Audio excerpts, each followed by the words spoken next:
Thomas White Ferry was a U.S. Representative and U.S. Senator from the state of Michigan. Biography. State legislator Ferry was born in the old Mission House on Mackinac Island. The community on Mackinac at that time included the military garrison, the main depot of John Jacob Astor's American Fur Company, and the mission. His father was a Presbyterian pastor, the Rev. William Montague Ferry, and his mother was Amanda White Ferry. Together his parents ran the mission school. Rev. Ferry also was the pastor of the Protestant church on the island. Thomas moved with his parents to Grand Haven, Michigan, attended the public schools, and engaged in mercantile pursuits. He worked as a store clerk in Elgin, Illinois for 2 years from 1843 to 1845 before returning to Michigan. He was a member of the Michigan State House of Representatives 1850 to 1852 and a member of the Michigan State Senate in 1856. On January 26, 1857, Ferry, with his father William Montague Ferry, platted the village of Ferrisburg, Michigan, which his father had first settled in 1834. United States Senator. He was a delegate to the Loyalist Convention at Philadelphia in 1866. He was elected as a Republican to the United States House of Representatives for the 39th, 40th, and 41st Congresses, serving from March 4, 1865 to March 4, 1871. He was re-elected to the U.S. House for the 42nd Congress in the general election of November 8, 1870.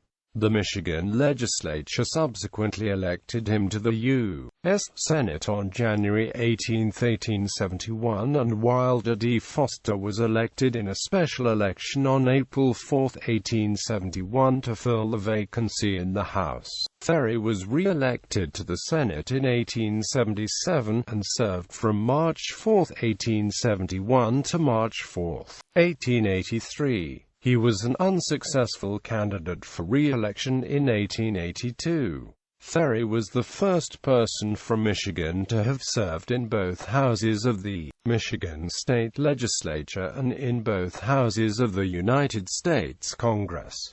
The second person to do so is Debbie Stabenow. He served as President pro tempore of the Senate during the 44th and 45th Congresses and upon the death of Vice President Henry Wilson on November 22, 1875. Ferry was next in the line of presidential succession. He delivered an address as the presiding officer of the Philadelphia Centennial Exposition on July 4, 1876.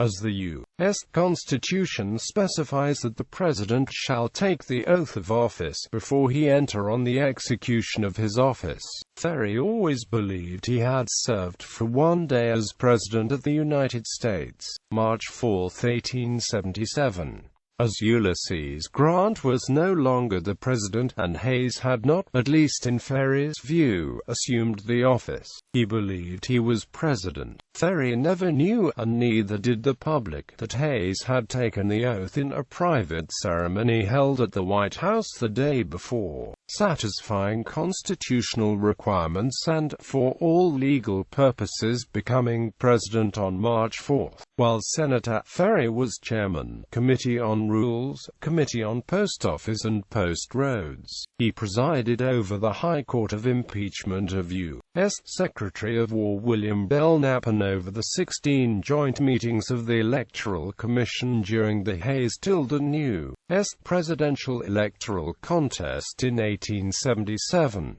Ferry died in Grand Haven, Michigan, aged 69, and is interred in Lake Forest Cemetery. Bibliography. Dictionary of American Biography. Z. Watch, Lawrence E. The 81st Ballot. The Senatorial Struggle of 1883. Michigan History 56. 216-32.